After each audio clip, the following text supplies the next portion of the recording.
Welcome back, fight fans, to another episode of Bobby Bets.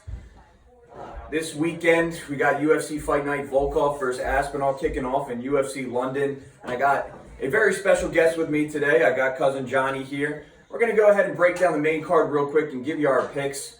Because unfortunately, YouTube was being a pain in my ass and I could not upload my full review. So, this Fight Night card, as I mentioned, is kicking off in the UK. Going to be going down in the O2 Arena, giving our friends across the pond a chance to watch UFC at a normal hour. We're going to eat their fish and chips, drink their pints of beer, drink their tea, do whatever they do over in England, and we're just going to get a nice lunchtime card for ourselves. So we're going to go ahead and break it down, starting off with the first fight of the main card, which is Jai Herbert versus Ilia Topuria. And John, I'd have to say, this card, Ilia Topuria is a favorite, pushing minus 600 odds. Jai Herbert, big underdog coming in at plus 450. I mean, in this fight, you got to give Ilia Topuria the edge in the striking. You got to give him the edge on the ground. If Herbert's going to get the job done, it's probably going to be by KO. In this fight, I'm going with Ilia Topuria. What are you going with here? I'm going with the same as well. I mean, it's a no-brainer here. Easy money, parlay pick. This is the guy you want on there. And, yeah, by knockout. It's going to be by finish because this guy, I believe, is 4-0 in the UFC. So he's undefeated. He looks good. He's top 15. I think he'll be in the top 10 this year. So, yeah, absolutely. I'm going with him all the way. Absolutely, and I got the same thing there. We're going with Ilia Topuria. That's going to be a big parlay piece, not only for us, but for a lot of people out there. Moving on, we got Molly McCann versus Luana Carolina. In this fight, it's a close fight.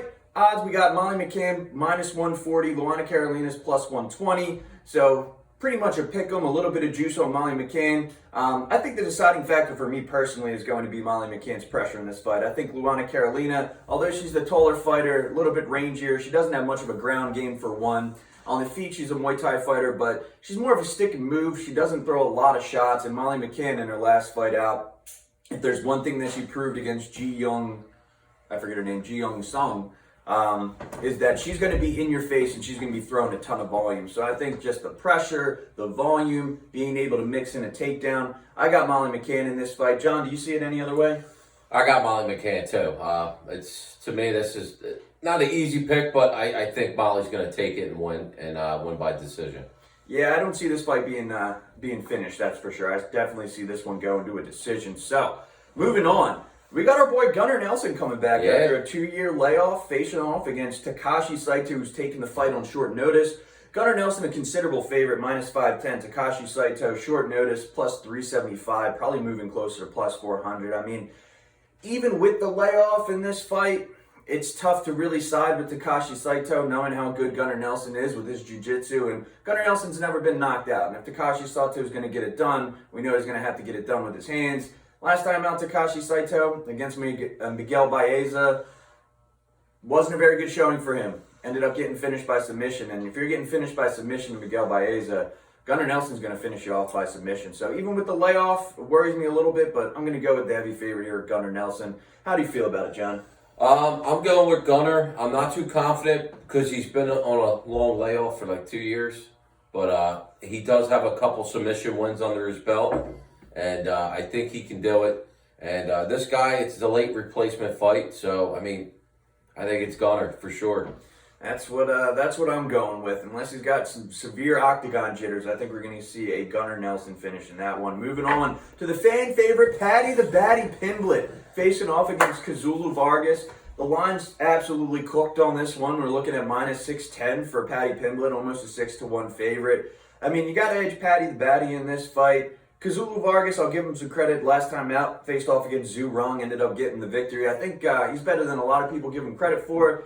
But Pimblett, I give him the edge on the feet and definitely the edge on the ground. And I really do think Pimblett's going to be searching for a finish here, and I do believe that he's going to get it either in the first or second round. There's a chance that this fight does go to a decision. It's going to be a hard fight. I mean, Kazulu Vargas isn't just going to roll over for him, but I think between Paddy's ground game, his tenacity, his aggressiveness, the O2 Arena backing him, it's going to be rocking over there in London. I don't see a way that he loses this fight. And, John, I think we were talking about this fight a little bit earlier today. You feel the same way. Yeah, Paddy's got all the momentum in the world right now. He's got the world by the balls, so they say. So, I mean, exactly. This is the next big star coming out of, where is he from? Liverpool, England. Oh, yeah. So, I mean, yeah, this is the guy right now, and all my money's on Paddy Pimblett right now, so I'm going with him. Book it. Next fight, we got Arnold Allen facing off against Dan Hooker. This is an interesting fight. You either love Arnold Allen or you either love Dan Hooker from what I've been seeing. If you're a capper, you got Dan Hooker. He was a lightweight, coming down to a featherweight again, who used to fight at featherweight and didn't have as much success as he has at lightweight, but he come back down to featherweight now that he's more knowledge, a more polished fighter, and looking to make a run. He's got a tough matchup against Arnold Allen, who's undefeated.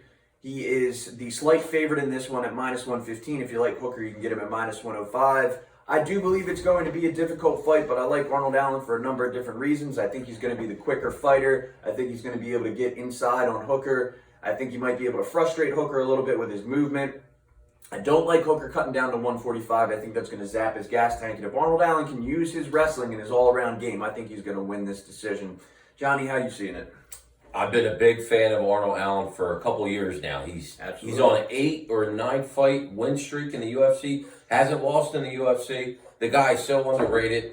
He should be in the top 5 right now, top 10, to be fighting for a title for the featherweight division. So, I mean, I love Dan Hooker, but he had a lot of ups and downs in his career, a lot of losses. All my money's on Arnold. I'm a big favorite of him. So, this is the guy I'm picking, no doubt. Absolutely. Big fan, Arnold Allen, from both of us, going with him to get the win, keep moving up the featherweight division, and eventually going to be a title contender. Moving on to our main event, we got Alexander Drago Volkov facing off against Tom Aspinall. Tom Aspinall, the slight favorite in this one, minus 130. Not a lot of line movement. This opened up as a pick'em at minus 110. If you like Volkov, you're going to get him at plus money at plus 110. When the fight closes, you might get him at plus 120 if more money comes in on Aspinall. But I really see two true outcomes in this fight. You either got Tom Aspinall knocking Alexander Volkov out in the first or the second round, but if it goes to the third, fourth, or fifth, I worry about his gas tank, and I think I'm not the only one who worries about his gas tank just because he hasn't been there. Not that he gasses out in fights, but he's only been to the first and second round from what I've seen on his record, and this dude knocks some fools out, though, John. I will tell you, he's got some pop in his hands. Dude, I tell you what, I love Aspinall. I think he's like 4-0 in the UFC, first, second round finishes. Like Robbie said, the only problem is he hasn't gone 5 rounds in the main event yet. So his gas tank's going to be a big thing. We're going to find out if he has it and he's not just a quick finisher and hoping to get the win.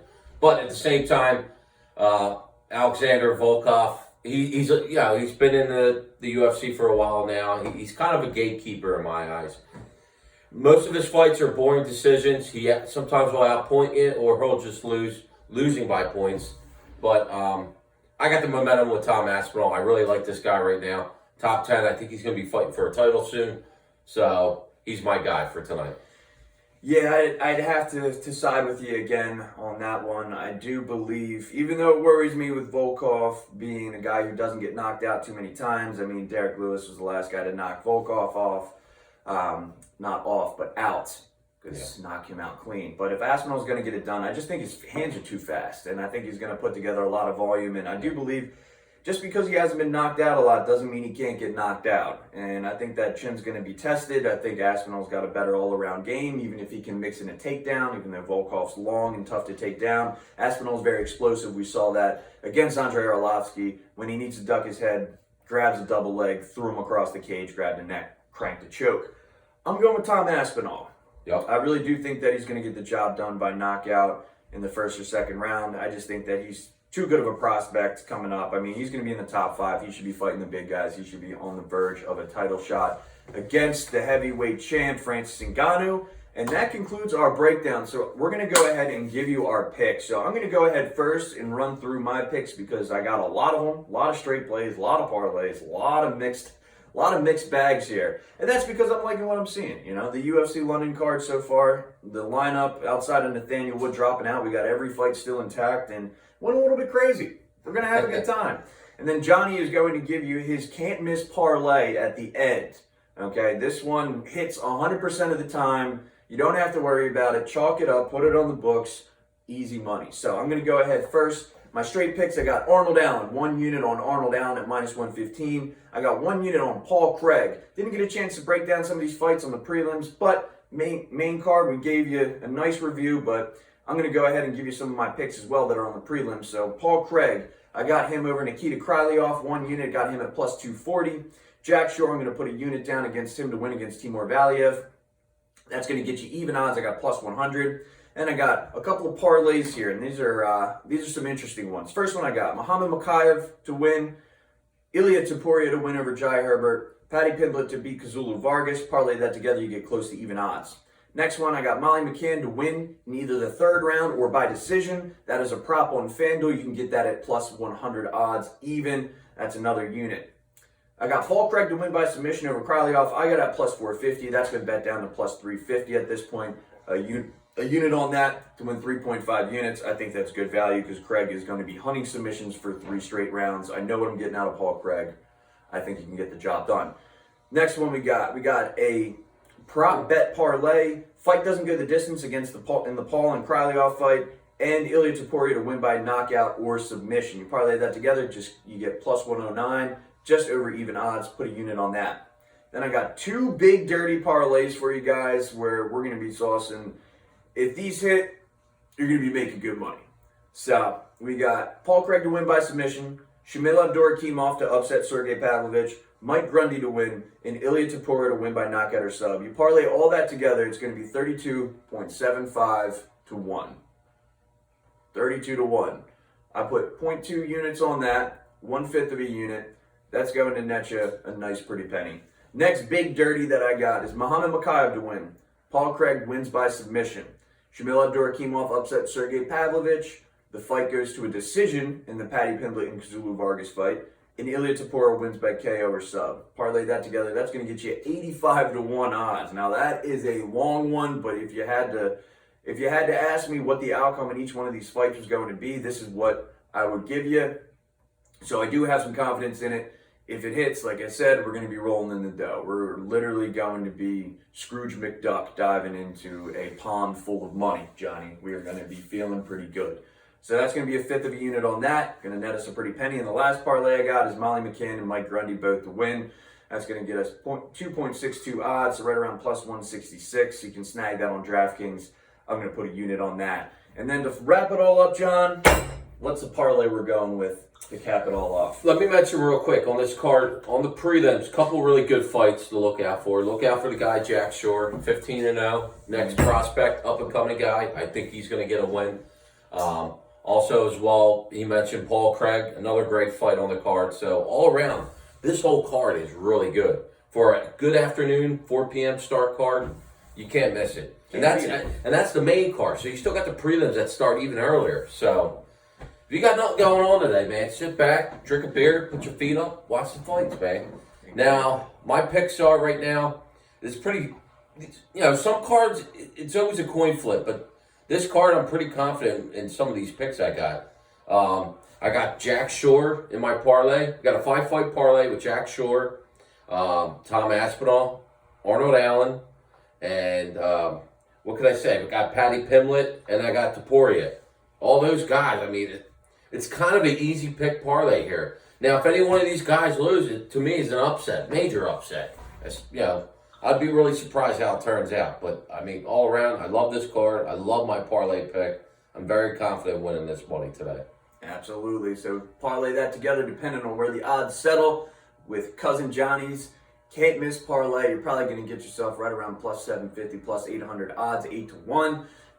Put $100 down, you're going to win 800 depending on how much money you bet. If you're a 50 unit better, going to be cut that in half. You're looking to right around 450 bucks. But either way, you play that 5-leg chalk parlay, you're going to be in for some solid coinage. So that concludes the review of the main card and the picks. John, always a pleasure having you. Yeah, man. Sit back, relax, kick up, lunchtime fight card. We're going to get into it. Signing off here at Bobby Betts Fights with Cousin John. You guys have a good one.